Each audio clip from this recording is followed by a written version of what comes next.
सबों को यीशु है। आज के इस संध्या कालीन महा उपवास काल गिरजा आराधना में आप सबों का स्वागत है। प्रभु यीशु मसीह आप सबों को बहुतायत से आशीष देते हुए आमीन। हम लोग परमेश्वर की महिमा के गीत को गाएंगे। गीत नंबर 51।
परमेश्वर पिता और पुत्र और पवित्र आत्मा के नाम से आमीन। हमारी सहायता ईश्वर के नाम से है जिसने स्वर्ग और पृथ्वी को सृजा।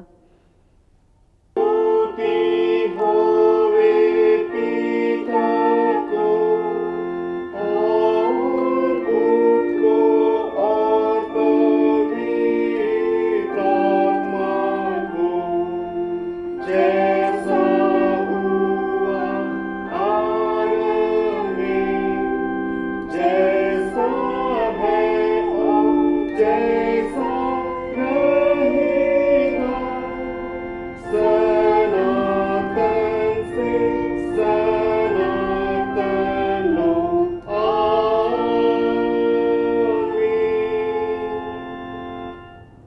हम दीनताई से परमेश्वर के सामने अपने पापों को मान ले। हे सर्वशक्तिमान ईश्वर दयालु पिता, हम दीनताई से अपने सब पाप और अपराधों को तेरे सम्मुख मान लेते हैं। तू अपने प्रिय पुत्र हमारे क्रूस घातित प्रभु यीशु ख्रीस्त के कारण हम पर दया दृष्टि कर और हमारे सब पापों को क्षमा कर। आमीन।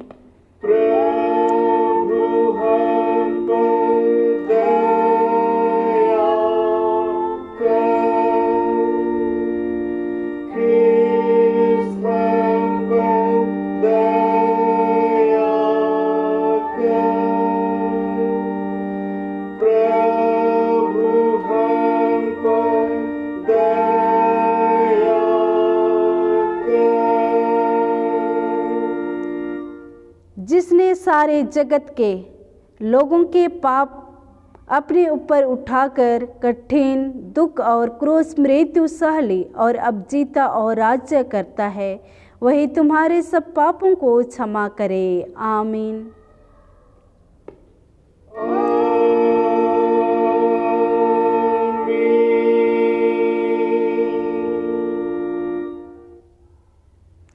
सबसे ऊंचे स्थान में ईश्वर का गुना अनुवाद हो।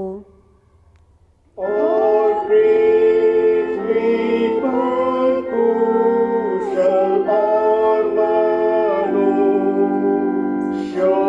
में प्रसन्नता हो।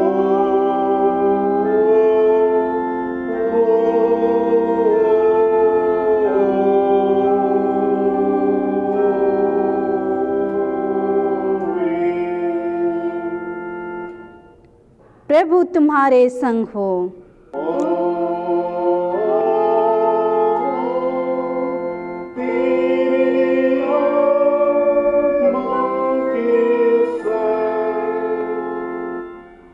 हम प्रार्थना करें।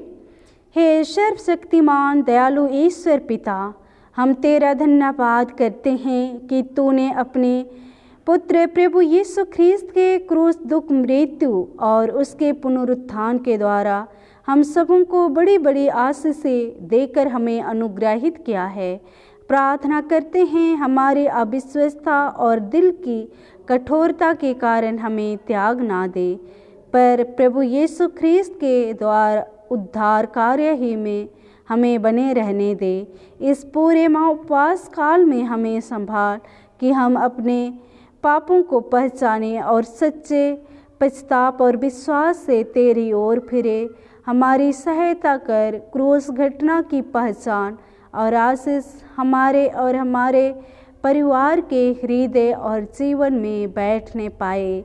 क्रूस घातित यीशु ख्रीस्त के नाम से जो जीता और राज्य करता है। आमीन।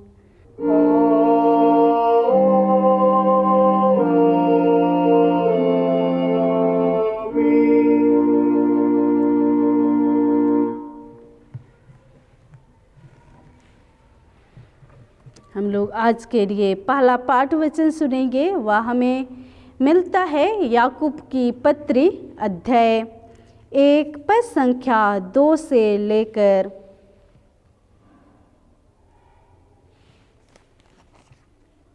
15 पद तक।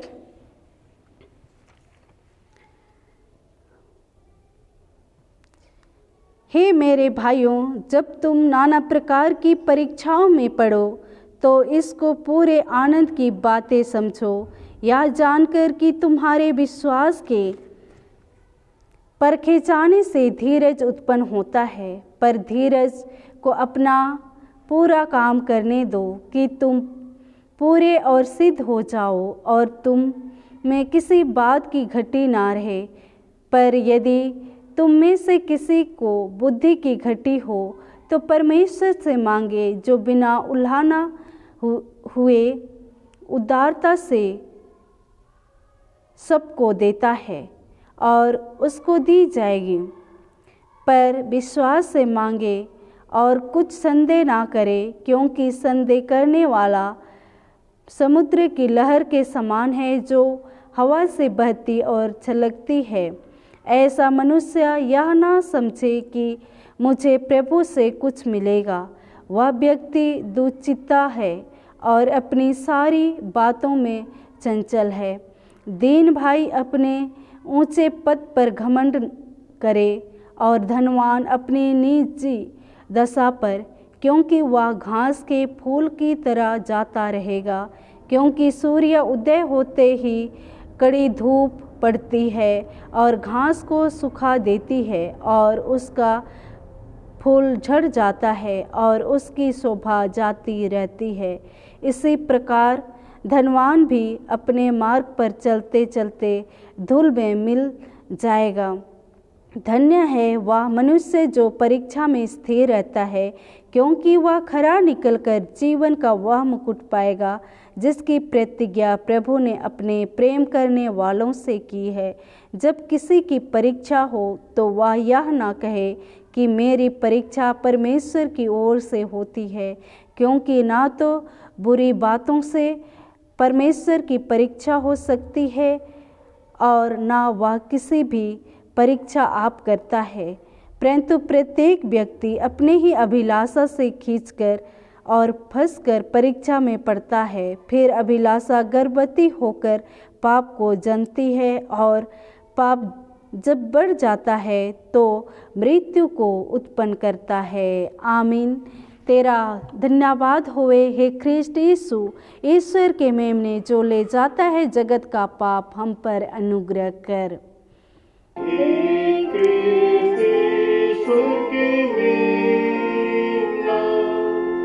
जो ले जाता है जगत का पाप, हम पर अनुग्रह कर। हे कृष्ण ईश्वर के मेमना, जो ले जाता है जगत का पाप,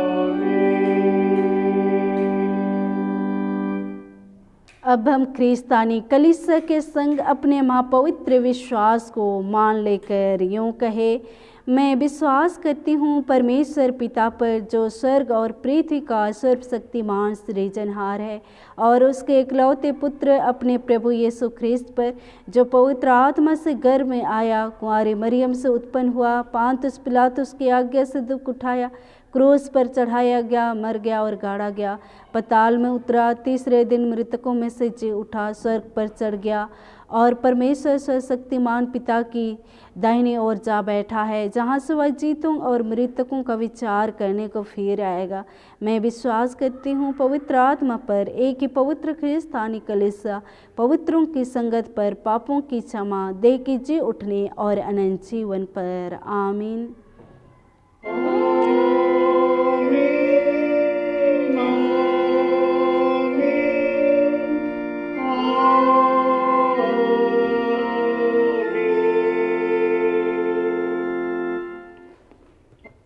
इस समय गोसनर कोयर एक गीत गाएंगे।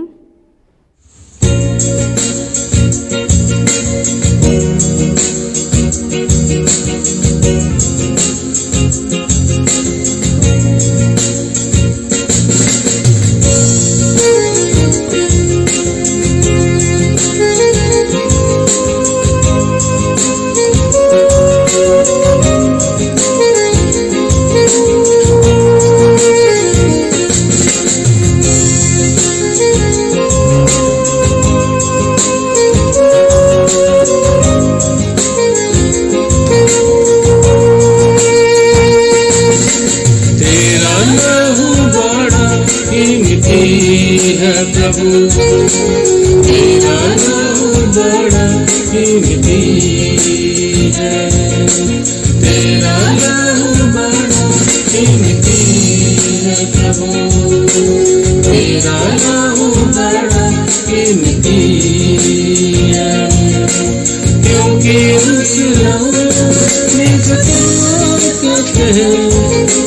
जिससे हम पाते छुटकारा, क्योंकि उस लहू में जो ताकत है, जिससे हम पाते छुटकारा।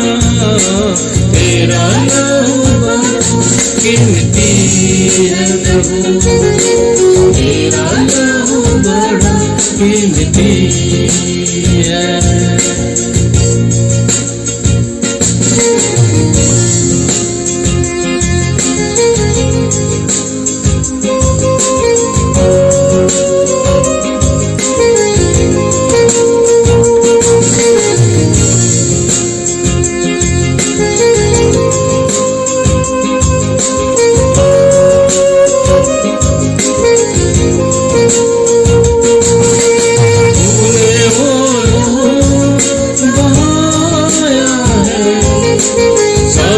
दुनिया को बचाया है, तूने बोलो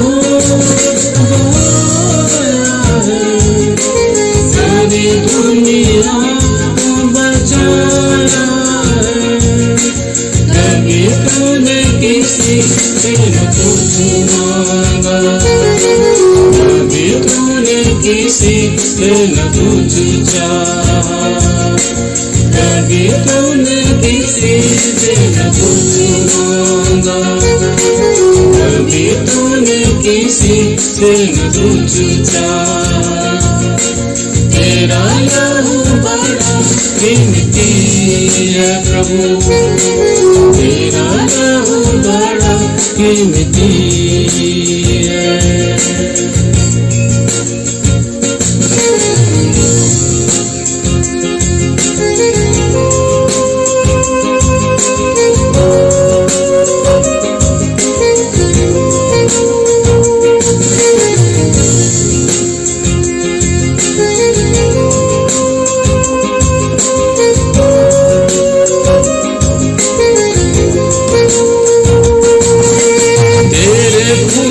से शिफा मिलती, हम सबको नजात मिलती।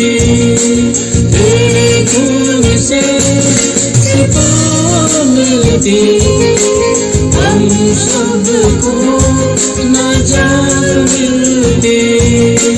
तूने हमारे सारे पाप लिए, तूने हमको नया जीवन दिया, तूने हमारे सारे पाप लिए, तूने हमको नया जीवन दिया।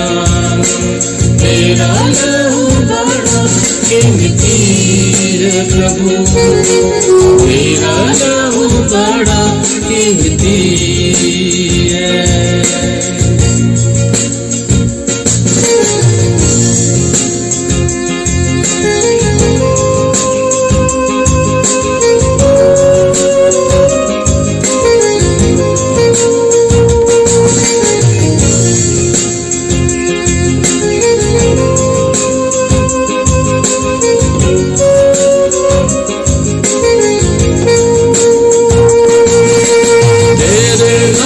से बंधन खुलते, तेरे नाम में लंगड़े चलते, तेरे नाम से बंधन खुलते, तेरे नाम में लंगड़े चलते, तेरे नाम से मिले छुटकारा, तेरे नाम से सीखा है प्रभु, तेरे नाम से मिले छुटकारा, तेरे नाम से सीखा है प्रभु। तेरा लहू बड़ा कीमती है प्रभु, तेरा लहू बड़ा कीमती है, तेरा लहू बड़ा कीमती है। प्रभु तेरा लहू बड़ा कीमती है, क्योंकि उस लहू की जो ताकत है जिससे हमने पाप छुटकारा, क्योंकि उस लहू में जो ताकत है जिससे हमने पाप छुटकारा, तेरा लहू बड़ा कीमती है प्रभु तेरा लहू बड़ा कीमती है, तेरा लहू बड़ा कीमती है प्रभु तेरा लहू बड़ा कीमती है।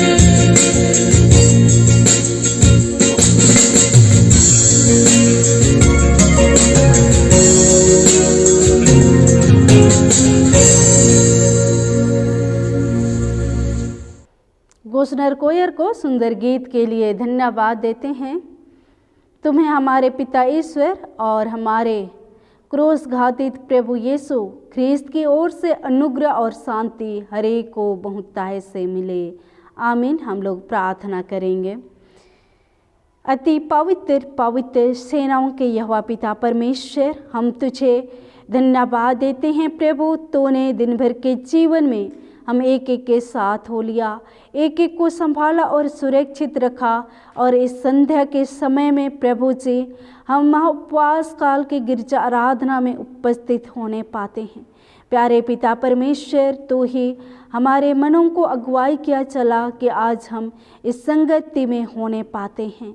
प्रभु जी इस समय जब तेरे जीवित वचन को हम मनन करेंगे, प्रभु तो हमें ऐसे अपने पवित्र आत्मा की सामर्थ्य दे कि हम तेरे सामर्थ के द्वारा तेरे जीवित वचन को हम ग्रहण करने पाए, समझ सकने पाए और प्रभु नित्य प्रतिदिन तेरी ही आज्ञा के अनुसार अपने जीवन को व्यतीत करने पाए। सुनने और सुनाने में तो बहुतायत का आशीष दे। सारी आदर महिमा गौरव तुझको देते हैं। प्रार्थना यीशु मसीह के नाम से मांगते हैं, आमीन।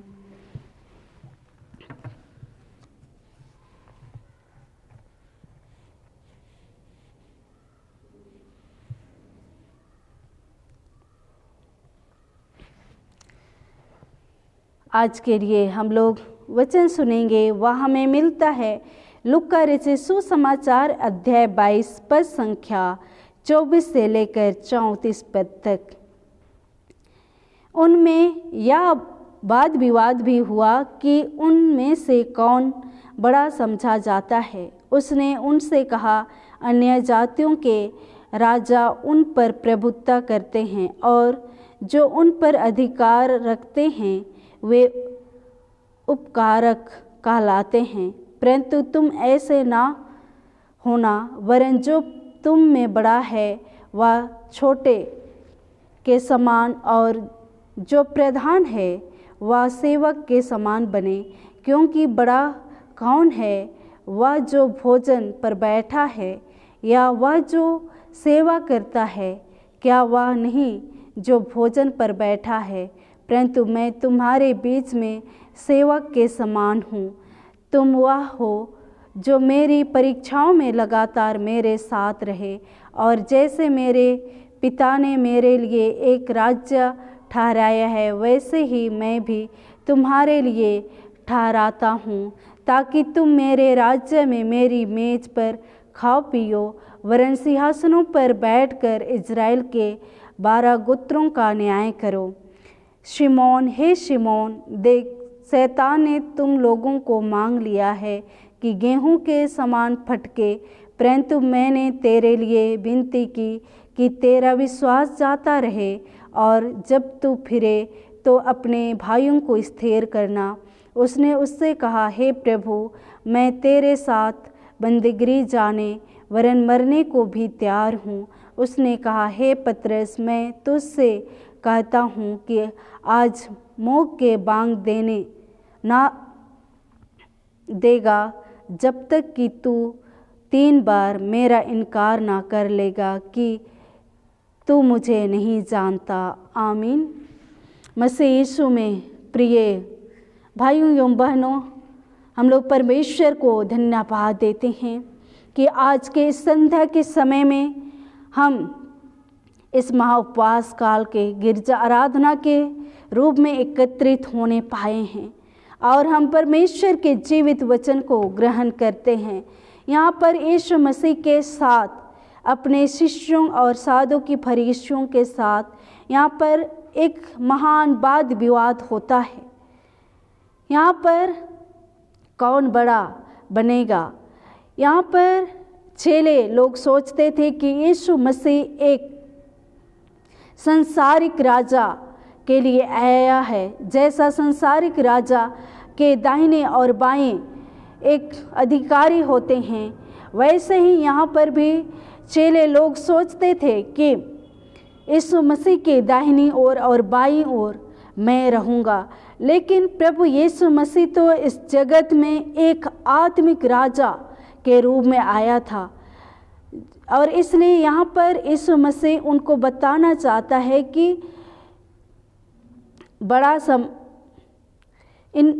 उनमें यह वाद विवाद भी हुआ कि उनमें से कौन बड़ा समझा जाता है। उसने उनसे कहा, अन्य जातियों के राजा उन पर प्रभुत्व करते हैं और जो उन पर अधिकार रखते हैं वे उपकारक कहलाते हैं। यहाँ पर यीशु मसीह बताना चाहता है कि मैं इस संसार का राजा नहीं, लेकिन मैं एक स्वर्गीय राजा होने के लिए इस जगत में आया हूँ। और इसलिए यहाँ पर कहता है कि परंतु तुम ऐसे ना होना, वरन जो तुम में बड़ा है वह छोटे के समान और जो प्रधान है वह सेवक के समान बने। यहाँ पर उदाहरण प्रभु यीशु मसीह देता है, जो अपने आप को बड़ा समझता है वह छोटा किया जाएगा और जो अपने आप को छोटा समझता है वह बड़ा किया जाएगा। अर्थात परमेश्वर के राज्य में बड़ा और छोटा नहीं, लेकिन जो अपने आप को दीनता और नम्रता के साथ प्रभु के पास आता है तो प्रभु उसे बड़ा करता है और जो अपने आप को बड़ा बनाता है वो छोटा किया जाएगा। और इसलिए यहाँ पर प्रभु यीशु मसीह अपने आप का उदाहरण देता है कि मैं तुम्हारे बीच में सेवक के समान हूँ कहता है। यीशु मसीह एक सेवक के रूप में इस जगत में आया परमेश्वर के राज्य की बातों को बताने के लिए। और इसलिए वो कहता है, तुम वह हो जो मेरी परीक्षाओं में लगातार मेरे साथ रहे। सचमुच यीशु मसीह के परीक्षा में उनके चेले उनके साथ लगातार उनके साथ रहे। और इसलिए कहता है, और जैसे मेरे पिता ने मेरे लिए एक राज्य ठहराया है वैसे ही मैं भी तुम्हारे लिए ठहराता हूँ। अर्थात जो परमेश्वर की योजना थी कि मनुष्य जाति पापों से छुटकारा प्राप्त करे, नाश होने से बचाए जाए और वे भी एक अनंत जीवन में उस राज्य में प्रवेश करे, अर्थात स्वर्ग राज्य में, उस बात को यहाँ पर बताना चाहता है कि जैसे पिता मेरे लिए स्वर्ग का राज्य ठहराया वैसे ही तुम्हारे लिए ठहराता हूँ। अर्थात यीशु मसीह को ग्रहण करने के द्वारा जो उस पर विश्वास करते हैं, यीशु मसीह हमारे लिए भी अपने आप को बलिदान होकर के स्वर्ग राज का मार्ग हमारे लिए खोल दिया है, हमारे लिए उस राज्य को ठहराया है। और इसलिए कहता है, ताकि तुम मेरे राज्य में मेरे मेज पर खाओ पियो, वरन सिंहासनों पर बैठकर इज़राइल के 12 गोत्रों का न्याय करो। मेरे प्रियो, प्रभु यीशु मसीह हम सबों के लिए इतना बड़ा एक राज्य, जहाँ पर यीशु मसीह रहेगा वहाँ हम उसके साथ हो, उसके मेज में, अर्थात उसके साथ हम आनंद खुशी के साथ सहभागी होकर परमेश्वर के राज्य में हम उसकी स्तुति और महिमा करें। सिंहासनों पर बैठा हुआ अर्थात परमेश्वर जो इज़राइल के 12 गोत्रों का न्याय करने वाला परमेश्वर पिता है, ऐसे राज्य आज जब प्रभु यीशु मसीह हम सबों के लिए बनाए हैं तो कौन बड़ा है कौन छोटा है इस बात को हमें नहीं देखना है चाहिए। हम लोग देखते हैं संसारिक जीवन में लोग अपने आप को बहुत बड़ा समझते हैं और कुछ लोगों को बहुत छोटा समझते हैं। हम जरूर यहाँ पर छोटे और बड़े हैं, लेकिन परमेश्वर के दृष्टि में हम सभी एक समान है। हमारा विश्वास को परखा जाएगा, हम विश्वास में कितना मजबूत और अडिग हैं, उस चीज़ को प्रभु हमें जानता है। और उसके द्वारा हमारा जब न्याय होगा उस समय देखा जाएगा कि इस संसार में जो अपने आप को बड़ा समझता है वो शायद उस संसार में, उस राज्य में छोटा हो सकता है, और जो इस राज्य में छोटा है वो शायद प्रभु के राज्य में बड़ा हो सकता है। इस तरह हो सकता है। इसलिए किसी को बड़ा और छोटा नहीं, परंतु हर एक को एक समान देखना चाहिए। और हम लोग आगे देखते हैं इधर 31 और 34 पद में, यहाँ पर पतरस के इनकार की भविष्यवाणी करता है। पतरस जो यीशु मसीह का शिष्य था, जो यीशु मसीह का नज़दीकी था, जिसने यीशु मसीह को ग्रहण किया, स्वीकार किया कि तू जीते परमेश्वर का पुत्र मसीहा है। लेकिन जब यीशु मसीह के साथ वो यीशु मसीह को जब पकड़ लिए और उसको महासभा में ले जा रहे हैं पिलातुस के पास, और तब वो यीशु मसीह का इनकार करता है। यहाँ पर यीशु मसीह उनको पहले ही कह दिया कि हे सिमोन, देख शैतान ने तुम लोगों को मांग लिया है। शैतान अपना काम को कर रहा है कि गेहूं के समान फटके, परंतु मैंने तेरे लिए विनती की है कि तेरा विश्वास जाता ना रहे। यीशु मसीह अपने शिष्यों के लिए प्रार्थना कर रहा था कि तो विश्वास में अडिग और मजबूत रहो, अपने भाइयों को स्थिर करो, और जब तू फिरे तो अपने भाइयों को स्थिर करे। अर्थात यहाँ पर यीशु मसीह ने पतरस जो इनकार करने वाला था उसको बता दिया था, इसलिए वो कहते जब तू फिरे तब अपने भाइयों को रक्षा करना, स्थिर करना कहता है। लेकिन यहाँ पर पतरस कहता है, हे प्रभु, मैं तेरे साथ बंदीगिरी जाने वरन मरने को भी तैयार हूँ। उसने कहा, हे पतरस, मैं तुझसे सच कहता हूँ, आज मुर्ग बांग ना देगा जब तक तू 3 बार मेरा इनकार ना कर लेगा कि तू मुझे नहीं जानता। जो चेला, जो पतरस यीशु मसीह के साथ दिन रात घूमता फिरता था, एक समय ऐसा आया, बाइबल बताती है, जब यीशु को पकड़े तब महासभा में ले जाया जा रहा है, तो यहाँ पर पतरस 3 बार इनकार करता है जैसे यीशु ने कहा।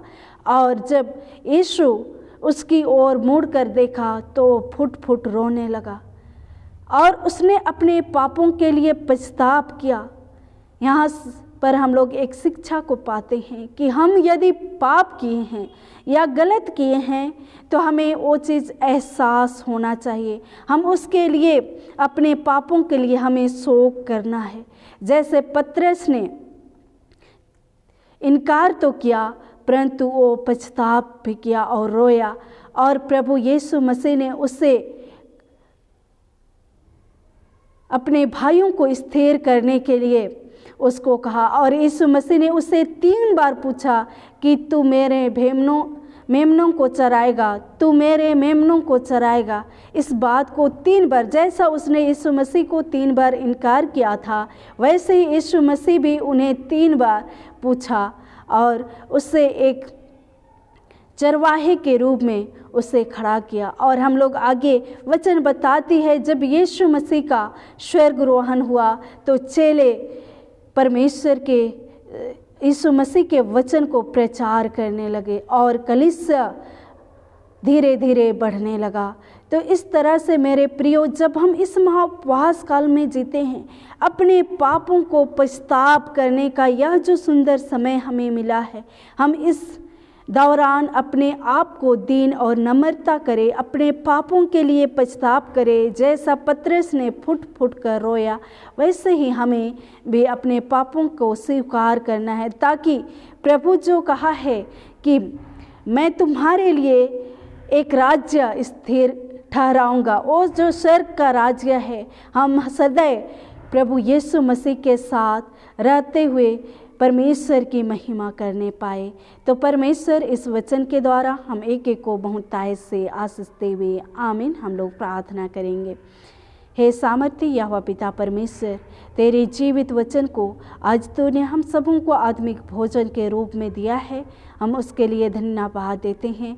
यह वचन हम सबों के मन और हृदय में रहने पाए, हम इस वचन से आशीषित होने पाए प्रभु, और तू हमें अगुवाई कर। हर एक बातों के लिए तुझे धन्यवाद देते हैं, सारी आदर महिमा गौरव तुझको देते हैं। प्रार्थना यीशु मसीह के नाम से मांगते हैं, आमीन। और इस ईश्वर की शांति जो समस्त ज्ञान से परे है, ख्रीस्त यीशु में प्रत्येक के मन और हृदय की रक्षा और रखवाली अब से लेकर सर्वदा तक करता रहे, आमीन।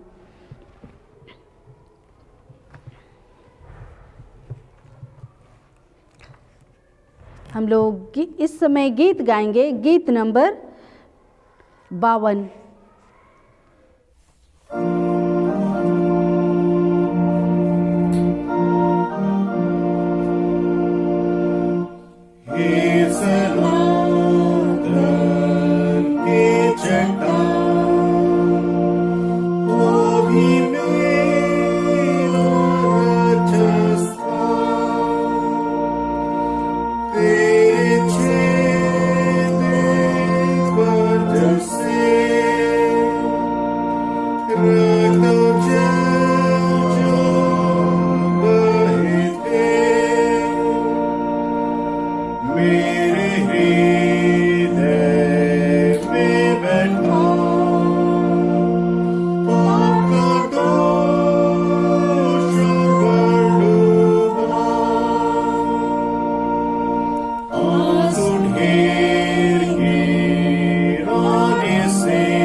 आइए हम लोग सारी बातों के लिए प्रभु को धन्यवाद देंगे। हम लोग प्रार्थना करेंगे।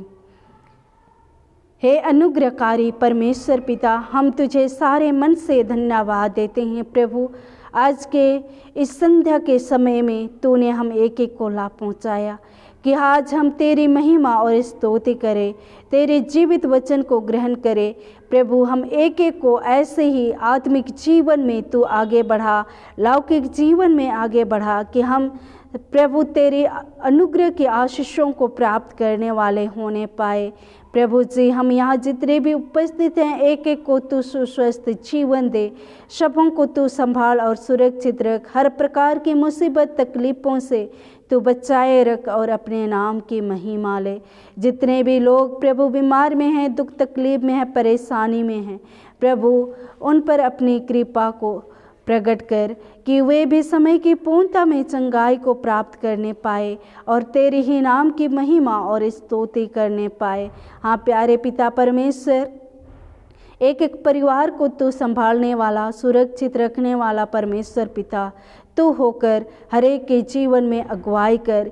इस समय जब हम महाउपवास काल में अपने जीवन को व्यतीत करते हैं प्रभु, हम अपने मन और हृदय को तेरे क्रोस की ओर उठाते हैं, जो तूने इस जगत में प्रभु हमारे लिए उद्धारकर्ता के रूप में आया और प्रभु क्रूस, मृत्यु और बलिदान होकर हमें उद्धार का मार्ग को दिया है। और जब हम तेरे दुख और मृत्यु में सहभागी होते हैं प्रभु, स्मरण करते हैं कि प्रभु ने हमारे लिए महान योजना को पूरा किया है। प्रभु हम एक एक के मनों को तू चला और अगुवाई कर, एक एक को तू ही ऐसे अगुवाई प्रदान कर। प्रार्थना करते हैं प्रभु जी, एक एक भाई बहनों को तू हर एक कामों में तू सहायता और मदद कर। जो भी ड्यूटी आना जाना करते हैं प्रभु, उन सबों के साथ हो, उनके एक एक कामों पर आशीष प्रदान कर। जितने लोग प्रभु तैयारी कर रहे हैं जॉब के लिए, उन सभी भाई बहनों के साथ हो, उन्हें भी समय की पूर्णता में प्रभु अपने पैर में खड़ा होने में तू सहायता और मदद कर।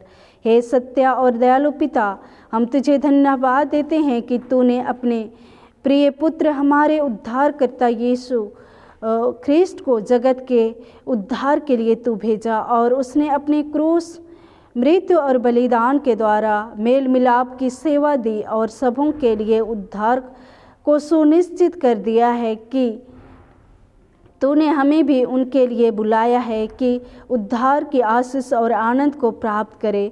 प्रार्थना करते हैं हम सबों को इस आशीष में दृढ़ और स्थिर कर, हमारे हर प्रकार की घटियों और कमियों, कमजोरियों में हमारा सहारा ठहर, हमारी जीविका के सभी कामों में आशीष दे, बच्चों के परिपोषण में माता पिताओं की सहायता कर, जवान युवतियों को अपने भय, प्रेम और भरोसा में मजबूती होने दे कि हर एक तेरी इच्छा के अनुसार अपने जीवन की तैयारी करे। बुजुर्गों को अकेलेपन से बचा और आदर्श जीवन दे।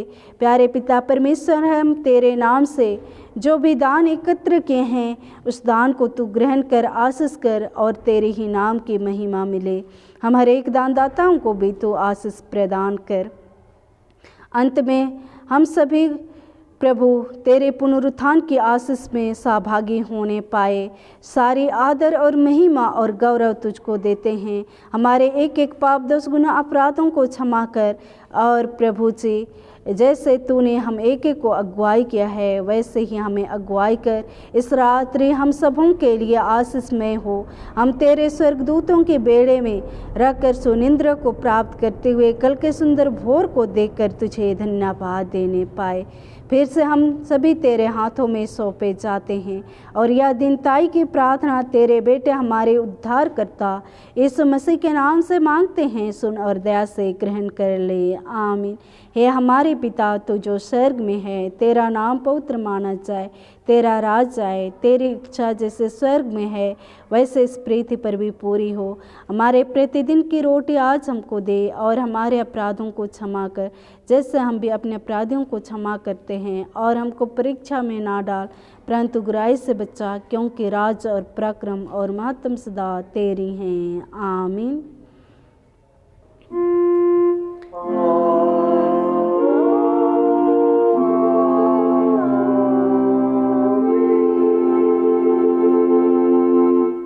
अब त्रिएक ईश्वर का आशीर्वाद विश्वासी और दिनमन से ग्रहण कर।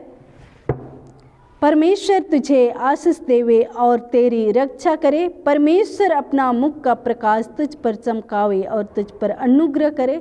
परमेश्वर अपना मुख का प्रकाश तुझ पर चमकावे और तुझे कुशल देवे, आमीन।